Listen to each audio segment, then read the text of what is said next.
বন্যা প্লাবিত ঘাটালের বিস্তীর্ণ এলাকা। ফের আরও একবার বন্যা প্লাবিত ঘাটাল। বছরে তিনবার বন্যায় প্রাণ গেল একাধিক সাধারণ মানুষের। জলবন্দী প্রায় 1 লক্ষ মানুষ। প্রশাসনের পক্ষ থেকে 12টি ত্রাণ শিবির খোলা হয়েছে। তৃতীয় দফায় বন্যায় মৃত্যু হয়েছে এক শিশুসহ 3 জনের। ফের বন্যা পরিস্থিতির অবনতি। ঘাটাল শহরের 12টি ওয়ার্ড জলমগ্ন। ঘাটাল ব্লকের 10টি গ্রাম পঞ্চায়েত এলাকা এবং দাসপুর 1 ব্লকের 2টি গ্রাম পঞ্চায়েত এলাকা বন্যা প্লাবিত। এই নিয়ে চলতি বছরে 3 বারের বন্যায় মোট 5 জনের মৃত্যু।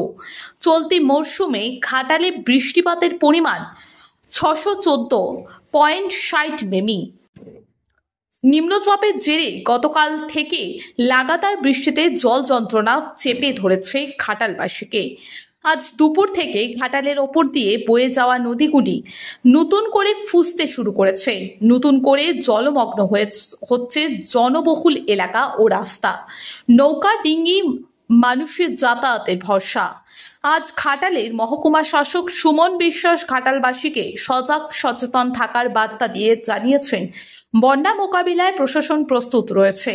যে কোনো সমস্যায় মহকুমা কন্ট্রোল রুমে ফোন করা যাবে। তৈরি হয়েছে বিপর্যয় মোকাবিলার টিম। 24 ঘন্টা কন্ট্রোল রুম নাম্বার 8348691724।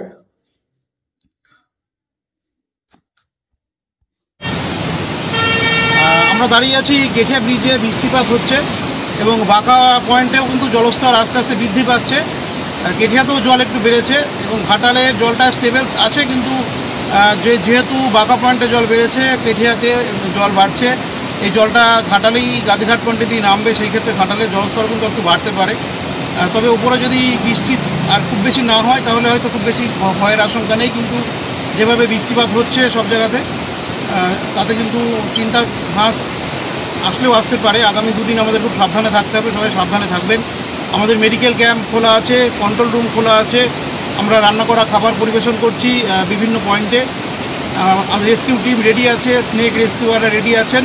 কোনো রকম সমস্যা হলে আমাদের কন্ট্রোল রুমে অথবা আমার নাম্বার আপনারা সবাই জানেন, আমাকেও ফোন করতে পারেন।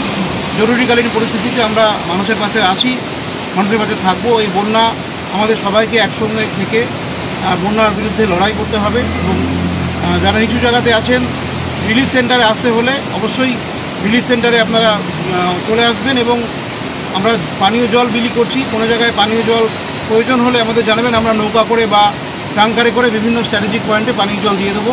আর নদী বাঁধগুলি আমাদের ইঞ্জিনিয়াররা সারা রাত ধরে দেখছেন, সেখানে যদি রিপেয়ারিং দরকার হয় সেটা করা হচ্ছে। এবং যদি কোনো খবর থাকে আশঙ্কাজনক, আপনারা যদি জানতে পারেন অবশ্যই আমাদের জানাবেন, আমরা আমাদের ইরিগেশন ইঞ্জিনিয়ারদেরকেও সেই খবর জানাবো। বন্যার সময় অযথা আতঙ্কিত হবেন না, সবাই সাবধানে থাকুন, সুরক্ষিত থাকুন।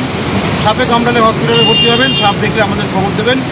আর বাড়িতে যদি রোগী থাকে আমি বলবো হসপিটালে ভর্তি করে দিন।